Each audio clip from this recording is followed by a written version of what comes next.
अस्सलाम वालेकुम, welcome to my new video introduction to statistical theory part 1 Sher Mohammad Ali Chaudhary का हम लोग के एक्सरसाइजेज हम सॉल्व कर रहे हैं। आज जो है ना हम शेर मोहम्मद चौधरी पार्ट 1 का जो है ना चैप्टर 10 का 10.9 क्वेश्चन करेंगे। 10.9 क्वेश्चन के अंदर है दी ऑनर ऑफ रिटेलिंग। अब इसके अंदर जो है ना हमें प्राइस दी हुई है और क्वांटिटी दी हुई है, ठीक है, सोल्ड की। हमने एक प्लॉटर करना है, स्कैटर डायग्राम बनानी है, हमने यूज़ करना है लीस्ट स्क्वेयर का मेथड और इक्वेशन और रिग्रेशन लाइन बनानी है, ठीक है। और हमने इस लाइन को भी प्लॉट करना है स्कैटर डायग्राम के ऊपर। और हमने भी निकालना है standard deviation of regression SY(x), मतलब स्टैंडर्ड एरर हमने निकालना है। चले हम इसको सॉल्व करते हैं। अब जो है ना पहले हम स्कैटर डायग्राम बनाएंगे। जो डाटा से स्कैटर डायग्राम बनाते हैं ना वो ऐसे होती है, नीचे हम एक्स एक्सिस ले लेते हैं, ऊपर हम वाई एक्सिस ले लेते हैं, ठीक है। अब एक्स एक्सिस पर मतलब अगर एक्स एक्सिस पर 25 है तो हम लोग जो है ना एक्स एक्सिस पर 25, 30, 5 की गैप से ये ले लेंगे और यहाँ पे हमने 10 के गैप से 80 से ले लिया, ठीक है। ये तो आपको पता ही है कि जो हम लोग एक्स एक्सिस और वाई एक्सिस लेते हैं इनमें बराबर का गैप लेते हैं, ठीक है। अब देखें 25 पर x के 25 पर y 118 था, तो 25 से हम लोग लाइन लगाएंगे 118 तक, ठीक है। लाइन नहीं लगाएंगे, हम डॉट लगाएंगे, ठीक है। इस तरह हम सारे x से y तक 25 से लास्ट वैल्यू ऑफ x तक जो है ना हम डॉट्स लगा लेंगे। लास्ट वैल्यू ऑफ x जो है ना 60 है, मतलब 60 यहाँ हमारा एंड होगा, लेकिन बीच बीच में और भी बड़ी वैल्यूज़ हैं तो वो हम लोगों की यहाँ सारी हैं, ठीक है। इनके मुताबिक हम डॉट्स लगा लेंगे अपने। और इसमें स्कैटर डायग्राम जब बनाते हैं ना तो जो डॉट्स होते हैं ना हम उनको मैच नहीं करते, हम बीच में इन डॉट्स के मुताबिक एक लाइन लगा देते हैं और ये हमारी स्कैटर डायग्राम बन जाती है, ठीक है। हम लोगों ने इन डॉट्स को नहीं मिलाना। इन डॉट्स का हम लोग तब मिलाते हैं जब हम लोगों ने डायग्राम हम लोगों ने जो कंप्यूट किया होता है ना डाटा, उसको देखकर जब हमने लाइन लगानी होती है तब हम लोग जो है ना वो करते हैं, डॉट्स को मैच करते हैं। जब हम लोगों ने सिर्फ स्कैटर डायग्राम बनानी हो रॉ डाटा को लेकर तब हम लोग ऐसे बनाते हैं, इसको सिर्फ फैला देते हैं। स्कैटर का मतलब होता है फैलाना, तो हम इनको फैला देते हैं। अब हमने नेक्स्ट लगा ली थी लीस्ट स्क्वेयर से हम लोगों ने निकाली थी रिग्रेशन लाइन। लीस्ट स्क्वेयर से जब रिग्रेशन लाइन निकालनी होती है ना हम लोगों ने, तो हम लोगों की लाइन जो होती है वो लाइन जो होती है वो हमारी होती है y हैट इक्वल होता है a plus b of x के, ठीक है। अब हम लोगों ने a कैलकुलेट करना है और a और b के हमारे पास फार्मूले होते हैं। मैं आपको भी बताती हूँ a और b के फार्मूले क्या होते हैं। ए का फार्मूला होता है sigma Y minus B sigma X over N, ठीक है। और बी का फार्मूला होता है हमारे पास N sigma x Y minus sigma X sigma Y N sigma X square minus sigma X का होल स्क्वायर, ठीक है। इन फार्मूला के मुताबिक हम लोग जो है ना अपना डाटा निकालेंगे। अब हम पहले अपना डाटा निकालते हैं, फिर उसके बाद हमें फार्मूलाज के अंदर वैल्यूज पुट करेंगे। अब हम लोगों की वैल्यूज़ जो है ना वो सारी x की लिख ली है। x और y की वैल्यूज़ हमें गिवन थी, पहले हम निकालेंगे x स्क्वायर। अब b के फॉर्मूले के मुताबिक तो सिर्फ हम लोगों को x स्क्वायर निकालने की ज़रूरत थी, लेकिन हम लोग जो है ना वो भी निकालेंगे, वाई स्क्वायर भी निकालेंगे, क्योंकि हम लोगों ने जो है स्टैंडर्ड डेविएशन निकालनी है, स्टैंडर्ड एरर निकालना है, ठीक है। और एक्स वाई हमारा बी के फॉर्मूले के अंदर है, इसलिए हम इसे भी निकालेंगे। और y hat is equal to a plus b x, इसके अंदर जो है ना पहले हम अपनी रिग्रेशन लाइन निकाल लेते हैं, फिर उसके बाद ए और बी की जो वैल्यूज़ होती है ना उनके साथ साथ हम लोग एक्स पुट करते जाते हैं, ये वाले सारे, और हम लोग जो है ना अपनी वैल्यूज़ निकालते जाते हैं। पहले हम लोग एक्स स्क्वायर निकालेंगे सारा, ठीक है, एक्स स्क्वायर का टोटल भी निकाल लेंगे साथ, फिर वाई स्क्वायर लिखेंगे, वाई स्क्वायर का टोटल निकाल लेंगे, फिर एक्स वाई सारा मल्टीप्लाई करेंगे, एक्स और वाई को आपस में मल्टीप्लाई करते जाएंगे, इसका टोटल निकालेंगे, फिर हम इनको पुट करेंगे इनके फार्मूलाज के अंदर।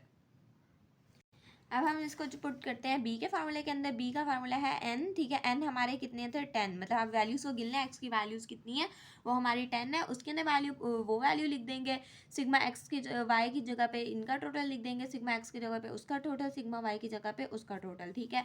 इनकी जगह पे भी हम इनका टोटल लिख देंगे और इसको जब हम लोग इसके कैलकुलेटर के अंदर पुट करेंगे, इन वैल्यूज़ को सॉल्व करेंगे तो हमारा आंसर आ जाएगा बी का। फिर उसके बाद ए के फार्मूले के अंदर वैल्यूज़ पुट करेंगे सारी, ठीक है, और उसके बाद ए का आंसर आ जाएगा।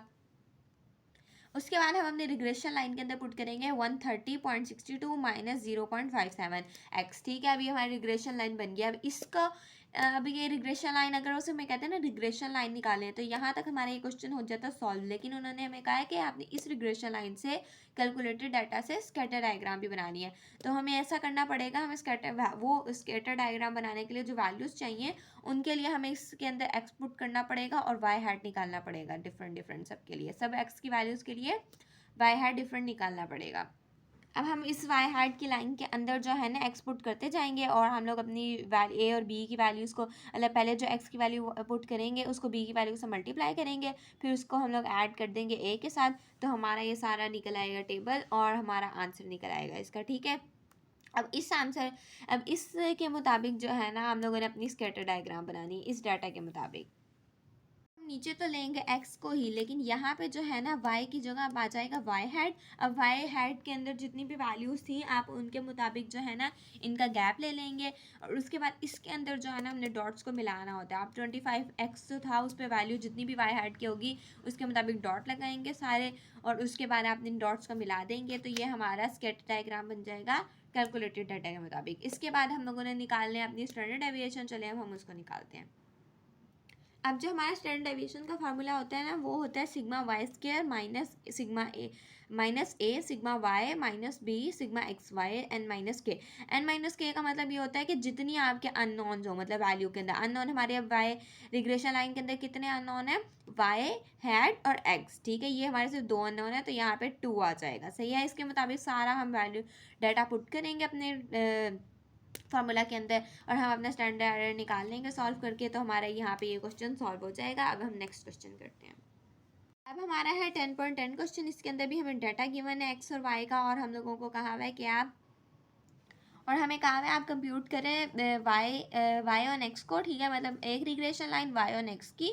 ठीक है, और उसके बाद हम स्टैंडर्ड एरर को निकालें, और उसके बाद हम लोग एक और लाइन निकालें वो एक्स ऑन वाई की हो, और फिर हम लोग इसका भी स्टैंडर्ड एरर निकालें। मतलब हमने दोनों रिग्रेशन लाइन्स निकालनी है और उनके स्टैंडर्ड एरर निकालनी है different different.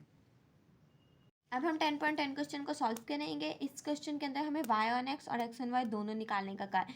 y on x का फॉर्मूला तो सेम ही रहेगा कि नीचे एक्स स्क्र y और x square minus sigma x का होल स्क्र रहेगा, लेकिन जब x ऑन y की लाइन बनाते हैं ना तो ये जो नीचे वाला होता है ना ये y में कन्वर्ट हो जाता है। ठीक है, नीचे हमेशा आता है इंडिपेंडेंट वेरिएबल। ठीक है, x यहाँ पे इंडिपेंडेंट था तो इसलिए नीचे एक्स स्क्वायर आया और माइनस सिग्मा एक्स का होल स्क्वायर आया। जब एक्स जो है हमारा डिपेंडेंट हो जाएगा और वाई इंडिपेंडेंट हो जाएगा तो वाई नीचे आ जाएगा। वाई जब इंडिपेंडेंट होगा, ठीक है, नीचे हमेशा वो वेरिएबल आता है जो होता है इंडिपेंडेंट।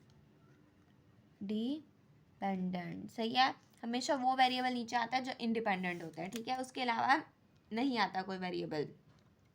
अब इन फार्मूलाज के मुताबिक हमें अपनी सारी वैल्यूज़ कैलकुलेट करनी है। y की वैल्यू y का सम निकालेंगे, x की वैल्यू x का सम निकालेंगे, फिर एक्स वाई चाहिए हम लोगों को जो है ना डाटा के फार्मूला के मुताबिक एक्स वाई निकालेंगे, इसका सम निकालेंगे, वाई स्क्वायर निकालेंगे, इसका सम निकालेंगे, एक्स स्क्वायर निकालेंगे, सॉरी एक्स स्क्वायर है, एक्स स्क्वायर निकालेंगे, उसका सम निकालेंगे, वाई स्क्वायर निकालेंगे, उसका सम निकालेंगे। ठीक है, उसके बाद जो है ना हम इनको फार्मूलाज के अंदर पुट करते जाएंगे। 8 हमारे जो है ना n हमारा 8 है, वैल्यूज़ 8 है एक्स और वाई की। ठीक है, इसके अंदर बाकी हम लोग वैल्यूज़ पुट करेंगे, हमारा b आ जाएगा, फिर a की वैल्यूज़ पुट करेंगे, हमारा a आ जाएगा। सही है, अब ये हमारी निकल आई है y ऑन x की रिग्रेशन लाइन। अब ये हमारी निकल आई है y ऑन x की रिग्रेशन लाइन। अब y ऑन x का जो वो है ना हम लोग x y x ये निकालेंगे। ठीक है, इसके अंदर इसका तो सेम ही फार्मूला रहेगा पिछले वाले की तरह, पिछले क्वेश्चन की तरह सेम ही फार्मूला रहेगा, मतलब यहाँ पे y रहेगा। ठीक है, लेकिन जब हम लोग इसको x के लिए करेंगे ना, मतलब x जब x जब डिपेंड हो जाएगा, मतलब x ऑन y की लाइन होगी तो यहाँ x स्क्वायर आ जाएगा, यहाँ भी x स्क्वायर आ जाएगा। ठीक है, बाकी हम इसके अंदर वैल्यूज़ पुट करेंगे और हमारा आंसर आ जाएगा। फिर x ऑन y की लाइन निकालेंगे हम लोग, जैसे मैंने आप लोगों को बताया था कि x ऑन y की लाइन निकालने के लिए सिर्फ यहाँ पे y की चेंजिंग आती है, बाकी सेम फार्मूला रहता है। वैल्यूज़ पुट करेंगे, b निकालेंगे, a निकालेंगे।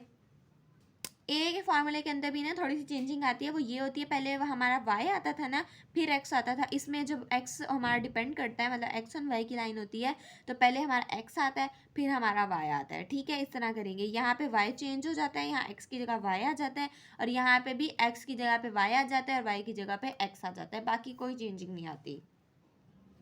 इसके बाद जो है ना हम लोग ए का आंसर निकालेंगे, ए का हमारा आंसर आ जाएगा, फिर हम इसको रिग्रेशन लाइन बनाएंगे, और डी जो हमारा पार्ट है वो यही है कि हमने इसकी भी स्टैंडर्ड डेविएशन निकालनी है, इसकी स्टैंडर्ड डेविएशन निकालेंगे, इसके अंदर वैल्यूज़ पुट करेंगे, तो हमारे इसके अंदर वैल्यूज़ पुट करने से फार्मूला के अंदर हमारा जो है ना स्टैंडर्ड एरर आ जाएगा और उसका आंसर आ जाएगा। यहाँ पे हमारा ये क्वेश्चन सॉल्व हो गया। चले हम लोग इसके बाद नेक्स्ट क्वेश्चन करते हैं। हमारा नेक्स्ट क्वेश्चन 10.11 जो है वो है कि कंप्यूट इसका ए पार्ट जो है वो थ्योरी का है, ठीक है। इसके अंदर आप डेफिनेशन लिख देंगे और उसके बाद इसका डेफिनेशन के बाद इसका फार्मूला लिख देंगे, तो ये क्वेश्चन पूरा हो जाएगा। अब कोफिशिएंट ऑफ डिटर्मिनेशन जो होता है ना वो हमारा होता है आर स्क्वायर, ठीक है। ये बात याद रखनी है, कोफिशिएंट ऑफ डिटर्मिनेशन हमारा आर स्क्वायर होता है, ठीक है। अब आर स्क्वायर में हम लोगों को इनकम भी दी हुई है, एक्सपेंडिचर भी दिए हुए हैं और हमें कोफिशिएंट ऑफ डिटर्मिनेशन निकालना है। इसका एक सिंपल सा फार्मूला होता है, हम वो करेंगे तो हमारा आंसर आ जाएगा सॉल्व करने से।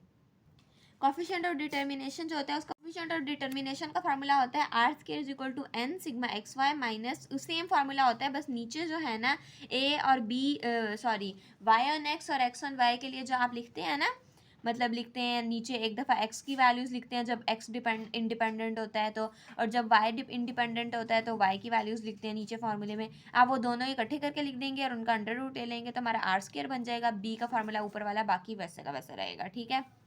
मतलब जो बी के दोनों फार्मूले हैं ना आप उनको इकट्ठा करके लिख देंगे, बस यहाँ पे जो है ना वो एक दफ़ा ही आएगा, ऊपर वाली चीज़ एक दफ़ा ही आएगी, नीचे वाली दोनों अलग अलग करके आ जाएंगी, ठीक है। उसके बाद इसके मुताबिक हमें डाटा में एक्स भी चाहिए, वाई भी चाहिए, एक्स स्क्वायर भी चाहिए, एक्स स्क्वायर भी चाहिए, वाई स्क्वायर भी चाहिए और एक्स वाई भी चाहिए, ठीक है। एक्स स्क्वायर की जितनी भी वैल्यूज़ थी हम वो लिखेंगे, सारे एक्स स्क्वायर की वैल्यूज़ लिख देंगे, इसका सम निकाल लेंगे, वाई स्क्वायर की वैल्यूज़ लिख के इनका सम निकाल लेंगे, एक्स वाई का सम, एक्स स्क्वायर का सम और वाई स्क्वायर का सम, ठीक है। उसके बाद हम लोग जो है ना आर स्क्वायर के फार्मूले के अंदर वैल्यूज़ को पुट करेंगे। आर स्क्वायर के अंदर जो है ना वैल्यूज़ को पुट करने के बाद इधर सारी एक्स की वैल्यूज़ पुट होगी, इधर वाई की वैल्यूज़ पुट होगी, ऊपर बी के ऊपर वाले फार्मूले की वैल्यूज़ पुट हो गई हैं, ठीक है। इनको सॉल्व किया तो हमारा आर स्क्वायर आ गया। यहाँ पे जो है ना हमने अपने क्वेश्चन को सॉल्व कर लिया है। अब हम नेक्स्ट वीडियो में मिलेंगे, तब तक के लिए अल्लाह हाफिज़।